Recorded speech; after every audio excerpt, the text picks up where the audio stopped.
is the diagnostic of cluster headache. Clear ہے. ساتھ میں اس کی جناب لکھیں duration of headache is about 30 minute to 3 hours یا ہاف این ہار سے لے کے 3 ہارس تک. تو ڈیوریشن کے لحاظ سے اگر آپ لوگوں نے اس کی یاد رکھنی انٹینسٹی یہ 30 منٹ سے لے کے 30 منٹ ٹو 3 ہارس یہ اس ہیڈیک کی کیا ہے یہ ڈیوریشن ہے کہ مطلب ہاف این ہار سے لے کے 3 گھنٹے تک پیشنٹ کو یہ ہیڈیک ہو سکتی ہے. اس میں پیشنٹ کیا ہوتا ہے کہ اس ہیڈیک کی انٹینسٹی اتنی زیادہ ہوتی ہے میں نے کیا لکھا ہے ماڈریٹ ٹو سیویئر انٹینسٹی. اگر اس کی شدت زیادہ ہونا it can make the patient restless مطلب ریسٹ لیس نیند بے دم کر دیتا ہے. پیشنٹ کہتا ہے کہ ابھی اٹھنے کی بھی ہمت نہیں ہو پاتی. تو during the intensity during the severe intensity یا during the attacks of this headache the patient میں become very extremely restless وہ ریسٹ لیس ہو جاتی ہے. کلیئر ہے. تو this is the point very important. ٹھیک ہے نا یہ پوائنٹس یاد رکھے. لیکن اس ہیڈیک کے بارے میں کوشچن یاد رکھیں کہ یہ بائیلیٹرل بھی ہو سکتا ہے اور یہ یونیلیٹرل بھی. لیکن ایم سی کیوز یہ ہے کہ 90% دس ہیڈیک از یونیلیٹرل. یہ کیا ہوتا ہے یونیلیٹرل. تو آپ لوگ لے کے یہاں پہ ایک اور ایم سی کیوز کہ یوزولی یونیلیٹرل کازنگ. اب یہاں پہ پوائنٹ ہے مائیگرین ہیڈیک یونیلیٹرل تک ہے بائیلیٹرل مائیگرین یونیلیٹرل اور یہ بھی کیا ہے یونیلیٹرل ہے. لیکن فرق کیا ہے اس میں فیملی ہسٹری پازیٹیو ہے اس میں فیملی ہسٹری نیگیٹو ہوگی. لیکن ضروری تو نہیں کہ ہر ٹائم فیملی ہسٹری بھی مل جائے وہ بات پھر آتی ہے نا. تو اس میں اور کون سا ڈیفرینسیشن ہے اس میں اکولر سمٹم ہے اس میں اکولر سمٹم نہیں ہے. اس میں ایک اور ایم سی کیوز بھی ہے کہ اگر لیفٹ سائڈ پہ کلسٹر ہیڈیک ہے تو لیکریمیشن ہوگی کیا نہیں. ہاں جی لیفٹ سائڈ پہ کلسٹر ہیڈیک کے اندر لیکریمیشن تو ہوگی نا کیونکہ اس ہیڈیک کے ساتھ ساتھ ocular symptom must be there should be tearing coming out. لیکن اگر یہ لیفٹ ہاف انوالڈ ہے نا تو آئی بھی اس سائڈ کی انوالڈ ہوگی دونوں نہیں. مطلب یہ ہے دس is the point to remember کہ if right side of cluster headache is involved lacrimation will be on the right side. So usually unilateral causing ہاں جی epsilateral. What is epsilateral? Same side lacrimation. اگر left side headache ہے تو لیکریمیشن بھی left آئی سے آئے گی. اگر رائٹ سائڈ ہیڈیک ہے تو لیکریمیشن رائٹ آئی سے آئے گی. یہ بات سمجھ آ گئی کہ نہیں. تو ایپسیلیٹرل لیکریمیشن اس کا مطلب یہ ہے کہ اس پیشنٹ کے اندر یہ یاد رکھنا ہے ان لوگ کی جو ہیڈیک انٹینسٹی ہے وہ سیم سائڈ سے آتی ہے. If there is left side headache then lacrimation will be on the left side. اگر رائٹ سائڈ ہیڈیک ہے تو lacrimation will be on the right side. یہ جناب کلسٹر ہیڈیک کے بارے میں پوائنٹس ہے. یہ بھی جناب ہم ڈائگنوز کرتے ہیں کلینکلی. ہم پیشنٹ سے ہسٹری لیتے ہیں اور اس کو ہم ڈائگنوز کر دیتے ہیں. اس کے لیے ٹریٹمنٹ میں ہم کیا دیتے ہیں what is the treatment for the cluster headache. Cluster headache کے اندر اس کی ٹریٹمنٹ دو ہے. ایکیوٹ تھراپی کلسٹر ہیڈیک کی جو ٹریٹمنٹ ہے اس کو ہم ڈیوائڈ کرتے ہیں دو میں. Number 1 is acute therapy next is prophylactic therapy. Acute mean کہ اگر کسی کو ہیڈیک ہو جائے اسی ٹائم کیا کرنا ہے. پروفائلیکٹک مین اگر کسی کا رسک ہے اس کو کیا کرنا چاہیے. تو prophylactic therapy acute therapy and prophylactic therapy. Acute therapy کے اندر یاد رکھیں ایکیوٹ تھراپی میں ہم ہائی آکسیجن دیتے ہیں. Hyperbaric oxygen. What is hyperbaric oxygen? High pressure oxygen کہ ود دا پریشر ہم باہر سے آکسیجن دیتے ہیں. آکسیجن دینے سے کلسٹر ہیڈیک جو ہے نا وہ ٹریٹ ہو جاتا ہے. مطلب ہائی پریشر یا ہائی فلو آکسیجن دیتے ہیں. اور پروفائلیکٹکلی ایم سی کیوز آتا ہے کلسٹر ہیڈیک کے بارے میں یاد رکھے first line treatment is verapamil. What is ویراپامل؟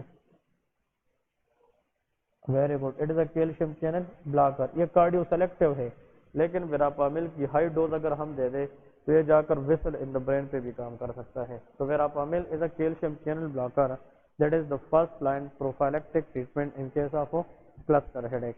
لیکن high oxygen flow that is the drug of choice first line drug that is use for the acute therapy of cluster headache. تو cluster headache کی اسی time treatment کے لیے ہم کیا دے سکتے ہیں ہائی فلو آکسیجن دیتے ہیں. لیکن verapamil that is use for the what, हाँ जी, that is use for the prophylactic therapy, ये हम प्रोफाइलेक्टिक थेरापी में दे सकते हैं। क्लियर है जी, ये पॉइंट्स याद रखने हैं।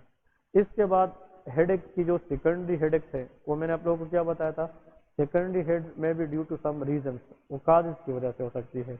मेनिंजाइटिस में हेडेक हो सकता है कि नहीं, या सब अरकनॉइड हेमोरेज में हेडेक हो सकती है कि नहीं, स्ट्रोक के अंदर हेडेक हो सकती है। इसका मतलब if there is underlying causes which can lead to headache, those headache will be referred as a secondary headache.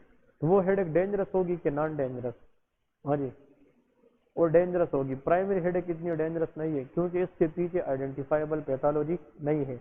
लेकिन अगर सब अरकनॉइड हेमोरेज की वजह से हेडेक हुआ है तो that will be referred as a emergency.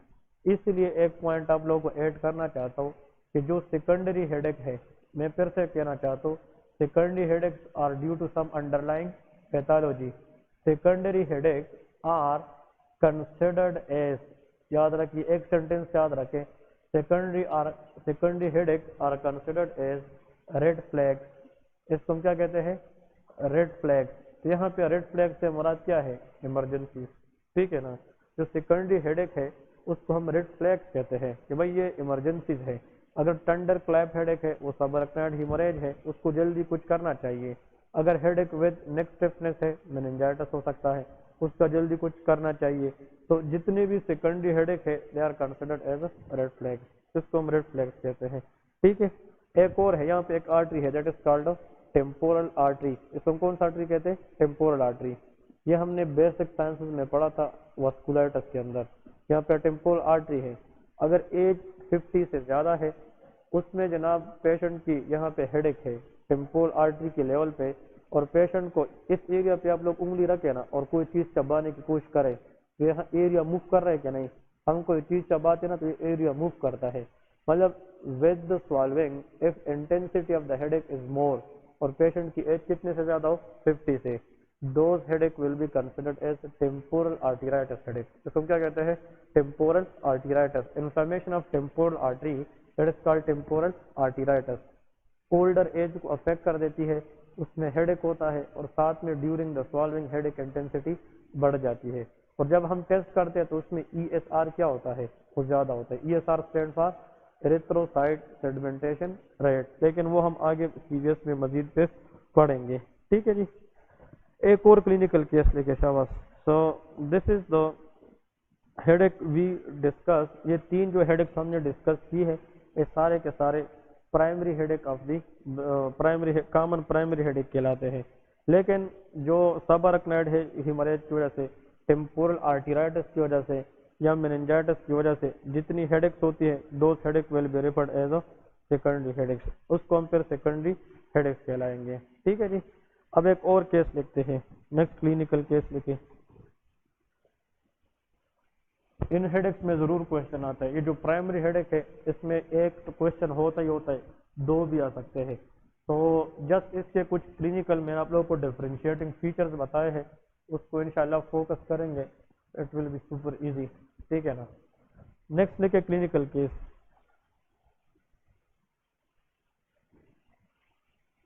A 30-year-old female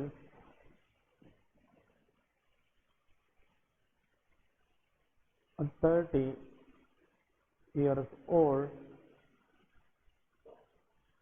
female present with complaint of limb weakness, इसमें अपर लोअर लिम्ब दोनों आ सकती है, ठीक है। लिम्ब वीकनेस से मुराद है कि वो उसको प्रॉपरली मूव नहीं कर पाती, मतलब अपर लिम्ब भी हो सकती है और लोअर लिम्ब भी हो सकती है। Limb weakness, blurring of vision, blurring of vision, blurring of vision, सही चीज़ों पे फोकस नहीं कर पाती, उस वजह से उसको क्या हो रहा है, diplopia. Diplopia mean double vision, ठीक है। Blurring of vision, diplopia, weakness या improperly opening the eye, scaring speech, what is scanning speech, मतलब वो जो कुछ बोलती है उसको लोग सही तरीके से अंडरस्टैंड नहीं कर पाती, that is called scanning speech. And scanning speech episodic diarrhoea and constipation. अब ये मैं तो आप लोगों को बहुत आसान लेकर आऊँ, एपिसोडिक कॉन्स्टिपेशन एंड डायरिया, जो एग्जामिनर यहाँ पे बोलना चाहते हैं ना वो भी नोट करें। इस ब्रैकेट के अंदर वो कहते हैं अल्टर्ड, व्हाट इज अल्टर्ड, हाँ, change, bowel movement, intestinal movement change हो चुकी है, तो कभी डायरिया होता है कभी कॉन्स्टिपेशन, क्योंकि diarrhoea constipation is due to altered bowel movement. यहाँ पे जो एग्जामिनर मेनली पूछते हैं ना एग्जाम के अंदर, वो कॉन्स्टिपेशन डायरिया नहीं देते, वो कहते हैं कि there is a history of altered bowel movement, तो उसको कभी कभार एपिसोडिकली डायरिया हो जाती है, कभी कॉन्स्टिपेशन हो जाती है, ठीक है। Altered diarrhoea and constipation treated या giving steroids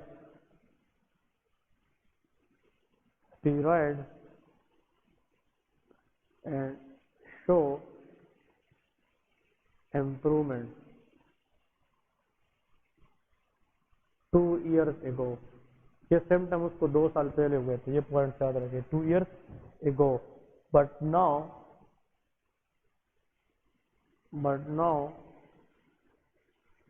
the same symptom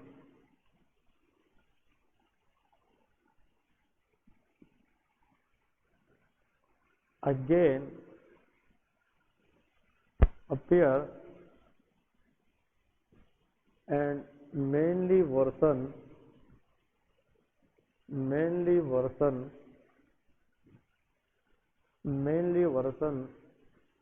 during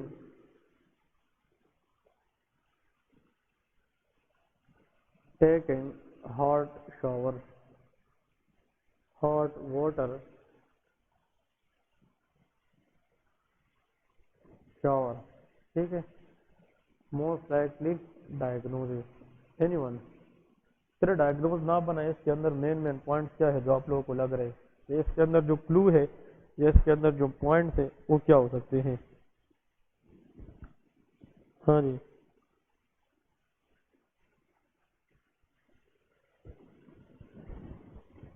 हाँ जी, ब्लरिंग ऑफ, इसका मतलब इसके अंदर ऑक्यूलर सिम्टम्स है, ठीक है ना, साथ में उसको स्कैनिंग फीच है, लेकिन मेन पॉइंट ये है कि ये जो सिम्टम्स है ना उसको हुए थे बहुत पहले के, 2 साल पहले, फिर डॉक्टर ने स्टीरॉयड दी थी, तो स्टीरॉयड से उस सिम्टम्स को क्या हो चुका था, कम, मतलब सिम्टम्स स्टीरॉयड देने पे इम्प्रूव हो गए थे। इट्स मीन के there is some auto immune pathology present, क्योंकि स्टीरॉयड हम तब देते हैं when there is some auto immune diseases, तो स्टीरॉयड देने से अगर सिम्टम कम हो सकती है, it will show some auto immune disease, हो सकता है कि नहीं। दूसरी बात इसमें क्या है कि अब 2 साल के बाद वो सिम्टम दोबारा क्या हो गए, इट्स मीन कि this disease have some relapsing symptoms, relapse mean reoccurring symptom, इस सिम्टम को दोबारा आएगा आता है।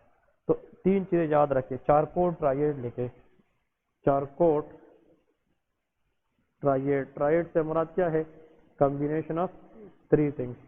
चारकोट ट्राइएड के अंदर नंबर 1 लिखे स्कैनिंग स्पीच, चारकोट ट्राइएड में लिखे स्कैनिंग स्पीच, अगर मतलब उसकी स्पीच लोग सही तरीके से अंडरस्टैंड नहीं कर पा सकते, that is called scanning speech. Number 2 ophthalmoplegia, what is ophthalmoplegia, ophthalmo mean eye, plegia mean weakness in the muscle, ocular muscle की वीकनेस को हम क्या कहते हैं, अप्थल्मोप्लेजिया। तो स्कैनिंग स्पीच, अप्थल्मोप्लेजिया, और अगर आई जो है ना, आई सही तरीके से फोकस नहीं कर पाती किसी चीज पे, दैट इज कॉल्ड नेस्टिग्मस, ये नाम सुना है कि नहीं, दैट इज कॉल्ड ऑफ नेस्टिग्मस, जो आई की मूवमेंट है वो एबनॉर्मल है, इस वजह से तो पर्सन को डिप्लोपिया भी हो रहा है। अब अगर अप्थल्मोप्लेजिया हो जाए, ऑक्यूलर मसल वीक हो जाए, can the patient able to open the eye properly, नहीं, so there will be weakness during opening the eye, that is the reason behind that some auto antibodies find sometime form and they can directly damage ocular muscles. वो ocular muscle को damage कर देते हैं, can cause ophthalmoplegia. तो ये कितनी चीजें हमने लिखी है? 3.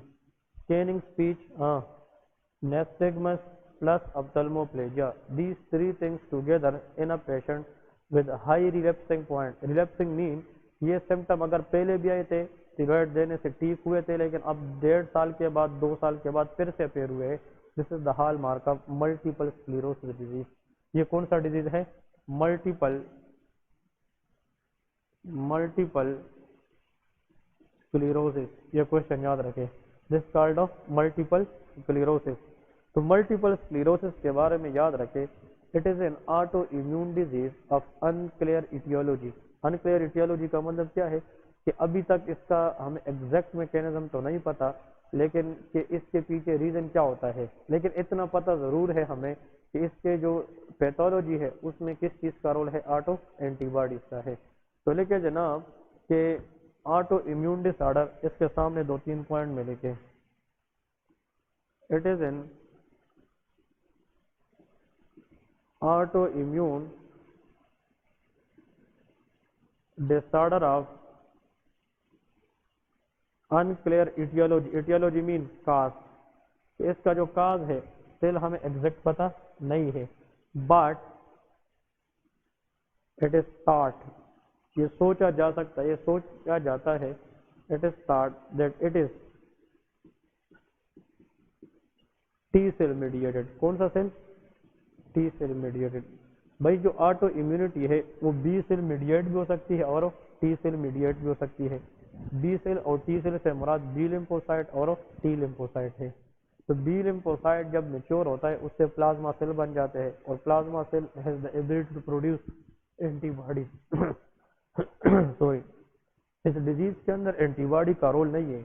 इस डिजीज के अंदर अगर बॉडी की नेचुरल मैकेनिज्म डिस्टर्ब हो चुकी है तो वो कौन से सेल की हो चुकी है? टी सेल की हो चुकी है। तो ये भी हम सिक्यूज है इम्यूनोलॉजी बेसिस पे कि मल्टीपल स्क्लेरोसिस के अंदर कौन सा cell mediated auto immune damage होता है? बी सेल के T cell, answer is T cell mediated. तो देखिए यहाँ पे मल्टीपल के अंदर टी है कि नहीं, इसमें कोई बी का सीक्वेंस है नहीं, तो इसके अंदर टी है, it is always T cell mediated damage.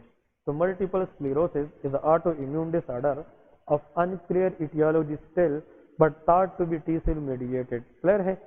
अब जितने भी ऑटो इम्यून डिसऑर्डर्स है वो मेल के अंदर ज्यादा कॉमन होती है कि फीमेल में? वो फीमेल में ज्यादा कॉमन होती है। तो लेके female to male ratio that is 3:2। इसका मतलब कि 3 time it is more common as compare to male. तो अगर मल्टीपल स्क्लेरोसिस, यहाँ पे मैंने किस चीज की हिस्ट्री दी है? फीमेल की, क्योंकि auto immune disorder 80% to 90% that is usually affect of female sex. यहाँ पे अगर हम लेके कि female to male ratio, female to male ratio multiple sclerosis की, तो दैट विल बी 3:2। इसका मतलब कि 3 टाइम अगर ये फीमेल में है तो 2 टाइम ये मेल को भी अफेक्ट कर सकती है। लेकिन यह है कि female again still is the most commonly affected gender for multiple sclerosis because of auto immunity. Clear है? इसके लिए peak ages to be affected. Peak ages कौन सी फीमेल है जिसमें मल्टीपल स्क्लेरोसिस की जो चांस है वो बहुत ज्यादा होती है? 20 to 40 ईयर एजेस। तो पीक एजेस अगर हम लेके पीक एजेस कि किस एज के अंदर पीक एजेस, तो पीक एजेस में जनाब 20 to 40 ईयर। तो यंगर फीमेल को अफेक्ट करती है कि ओल्डर को? हाँ जी, यंगर फीमेल को अफेक्ट, इसको मिडिल एज फीमेल कहती है। ठीक है, 30, 35 इस तरह की जनाब केस, इसलिए मैंने 30 मेंशन किया है क्योंकि इस मल्टीपल स्क्लेरोसिस की जो पीक ऑनसेट एजेस है वो 20 से 40 ईयर एज है। क्लियर है? इसमें लेके डायग्नोसिस, इसमें डायग्नोज हम कैसे करेंगे, इसको हम डायग्नोज कैसे करेंगे? एमसीक्यूज में अगर आ जाए, which test has to be the investigation of choice for the definitive diagnosis of multiple sclerosis? Answer is MRI. हम क्या करते हैं? एमआरआई। जो टी सेल मीडिएटेड डैमेज है ये ब्रेन में होता है, और ब्रेन की वजह से अपटेक नर्व खराब हो जाती है जिसकी वजह से पूरी ऑकुलर सिम्टम्स आती है। तो यहाँ पे लेकर डायग्नोज में investigation,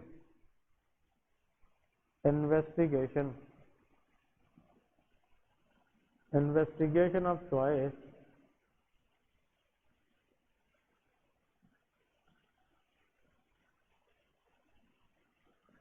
for the definitive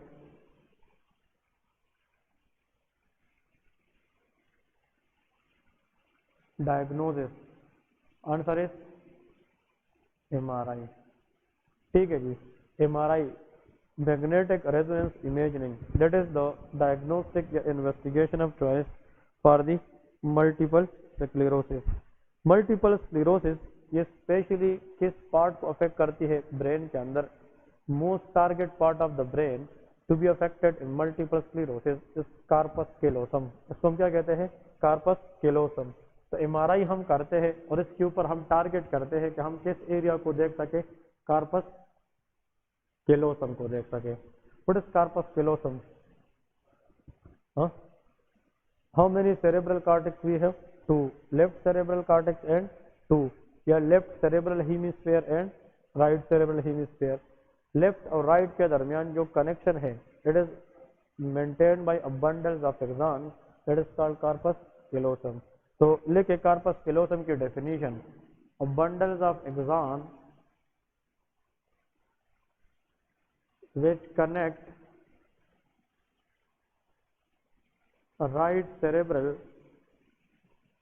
cortex या hemisphere with left cerebral cortex या hemisphere. लेफ्ट और राइट जो इस तरह हम बताते हैं ना, ये ब्रेन हम जब ड्रा करते हैं तो एक तरफ पे राइट सेरेब्रल हेमिस्फीयर होता है और एक लेफ्ट सेरेब्रल हेमिस्फीयर. इसके दरमियान ये वाला जो एरिया हम ड्रा करते हैं ना, ये देखिए this one, that is called corpus callosum. Corpus callosum वो कनेक्शन है एक्सॉन बंडल की, एक ग्रुप ऑफ एक्सॉन को कहते हैं जो राइट सेरेब्रल हेमिस्फीयर को किस में कनेक्ट करता है? लेफ्ट सेरेब्रल हेमिस्फीयर को. ठीक है, ये टारगेट एरिया होता है to be damage in case of multiple sclerosis. लेकिन अगर क्वेश्चन ये आ जाए कि एमआरआई करने के बाद हमें जो लीजन है वो सही तरीके से एनहांस नहीं मिला, या सही तरीके से हमें नहीं पता चला कि कितना डैमेज है, तो एमआरआई के साथ हम क्या चीज़ यूज़ करेंगे जिसके साथ हम ये देखें कि उस एरिया को मज़ीद क्या करें? एनहांस करें, ताकि हमें मज़ीद उसमें चीज़ें देखने को मिले. तो उसके साथ हम कंट्रास्ट मिलाते हैं. क्या मिलाते हैं? Contrast agent, and that is gadolinium. क्या मिलाते हैं? गैडोलिनियम. अगर आप लोग अकास्टिक न्यूरोमा को याद करें, हमने आप लोग तो नहीं थे मेरे ख्याल में, acoustic neuroma is a tumour of 8 cranial nerve, हमने ईएनटी में पढ़ा था. उसकी इन्वेस्टिगेशन ऑफ टेस्ट क्या है? एमआरआई विद गैडोलिनियम है. गैडोलिनियम एक डाई होता है, कलराइजिंग एजेंट होता है, कंट्रास्ट. और ये जब हम एमआरआई के साथ डालते हैं तो उस एरिया में जाकर उस एरिया को हमें मजीद क्या करता है? लाइटनिंग करता है, लाइटन करते हैं. लाइटनिंग का मतलब ये है, लाइटन का मतलब ये है कि अगर वो एरिया हमें थोड़ा सा धुंधला नजर आता है तो गैडोलिनियम की वजह से वो एरिया मजीद एनहांस हो जाती है, तो हमें डायग्नोसिस में क्या हो जाता है? आसानी हो जाती है. लेकिन सिंपल हम एमआरआई करते हैं. लेकिन अगर एमसीक्यूज में आ जाए to be more enhance the lesion of multiple sclerosis, then we have to go for MRI with gadolinium. Gadolinium एक कंट्रास्ट एजेंट है. Gadolinium, gadolinium. तो gadolinium is a contrast agent that is used along with MRI in case of multiple sclerosis, if especially we want to enhance that of lesion. अगर हम उस lesion को मजीद क्या करना चाहते हैं? enhance करना चाहते हैं. ठीक है, अब इस बुक में तो डिस्कस भी नहीं किया है, नो एमबीबीएस में आता है, लेकिन एक सिर्फ एमसीक्यूज देखे कि जो न्यूरोलॉजी के अंदर लोग स्पेशलाइजेशन करते हैं, तो आप लोगों से एमसीक्यूज में शायद पूछा जा सकता है कि हम एक क्राइटेरिया को यूज करते हैं. जिस तरह की रूमेटिक फीवर के अंदर जोन्स क्राइटेरिया है, हम इस तरह क्राइटेरिया बताते हैं. Which criteria neurologist use to diagnose multiple sclerosis, ये भी लिखे कि वो कौन सा क्राइटेरिया है जो वार्ड के अंदर, या आप लोग फिर यूट्यूब पे भी सर्च कर सकते हैं, लेकिन बुक शुक में नहीं है, तो यहाँ पे करने की क्वेश्चन मतलब कोई तुक नहीं बनता. सिर्फ एमसीक्यूज के लिए याद रखें कि which criteria is use to diagnose multiple sclerosis, MS.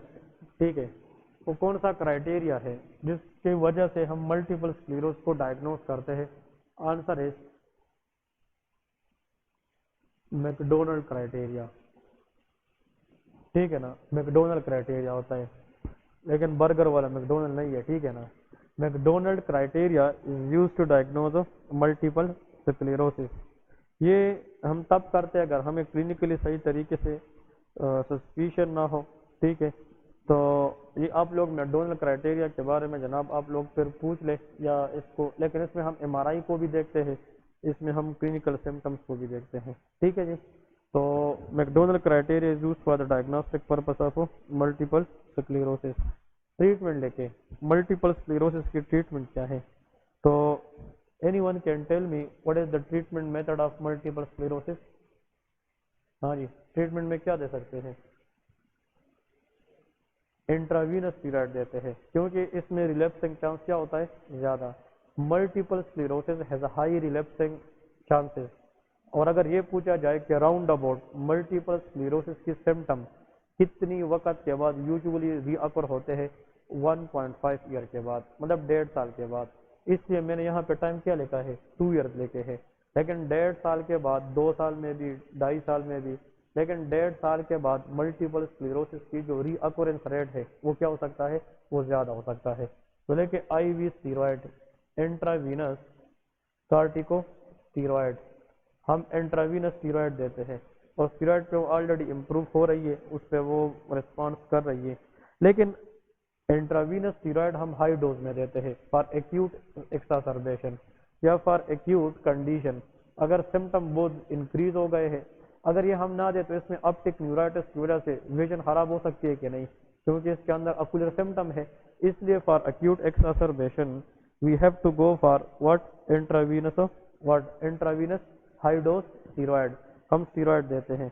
इसके साथ साथ हम प्लाज्मा पेरेसिस भी कर सकते हैं। प्लाज्मा पेरेसिस याद है ना कि प्लाज्मा पेरेसिस हम एक्सचेंज, इसमें लेके प्लाज्मा एक्सचेंज या प्लाज्मा पेरेसिस, प्लाज्मा एक्सचेंज भी करते हैं, ठीक है। प्लाज्मा एक्सचेंज मेथोडोलॉजी करते हैं, ठीक है। लेकिन कब? ये क्वेश्चन है। Plasma exchange is done in a patient who are not responsive to even high dose IV steroid। अगर स्टीरॉयड पे बंदा ठीक हो रहा है, there is no need for plasma exchange।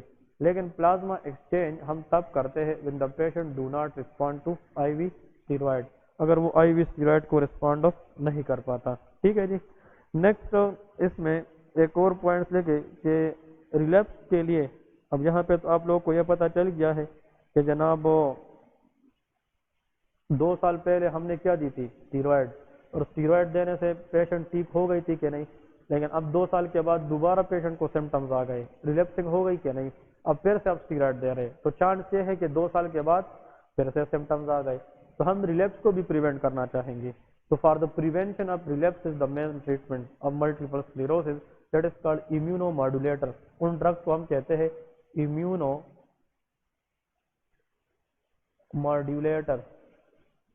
immunomodulator, these are given mainly to prevent what? To prevent relapse। उस relapse को prevent करने के लिए हम क्या देते हैं? इम्यूनोमॉड्यूलेटर देते हैं। अब आप लोग ये कहोगे कि इम्यूनोमॉड्यूलेटर के अंदर ड्रग्स कौन कौन सी हैं? तो लेके ABC, इम्यूनोमॉड्यूलेटर के अंदर 3 ड्रग्स आती है ABC। तो ABC के सामने लेके इवोनेक्स, ये ड्रग है इवोनेक्स, ठीक है। Avonex is one of the drug. Next लेके बीटा सीरोन, ये ड्रग सुने कि नए हैं? ये बिल्कुल नए हैं आप लोगों के लिए, क्लिनिकल मेडिसिन है, ठीक है। बीटा सीरोन एंड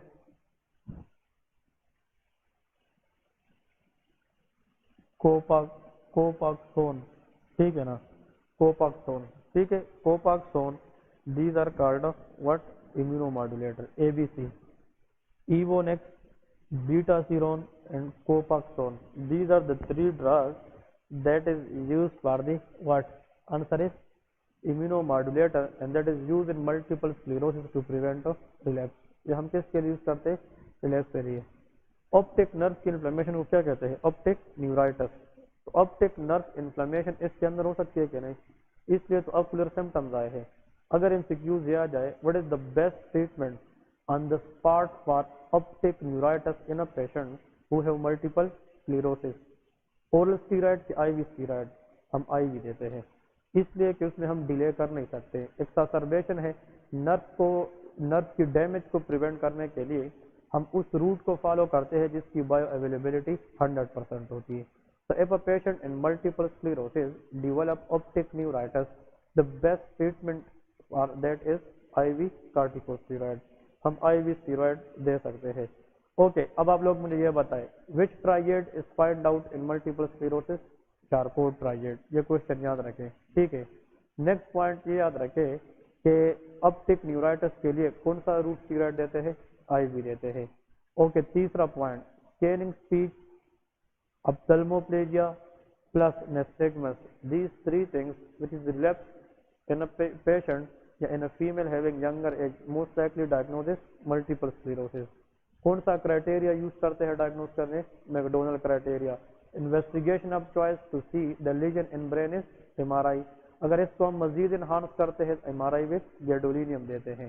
لیکن ریلیپس کو پریونٹ کرنے کے لیے ہم امیونو ماڈولیٹر دیتے ہیں وچ از ایوونیکس اور Betaseron and Copaxone. These are called ABC and these is a group known as immunomodulator. اس لیے کہتے ہیں کہ امیون سسٹم کو ماڈولیٹ کریں گے چینج کریں گے تاکہ ٹی سیل میڈیٹڈ ڈیمیج کیا ہو جائے کم سے کم ہو جائے اور اس پیشنٹ میں ریلیپس کے چانسز کم ہو جائیں. کلیئر ہے.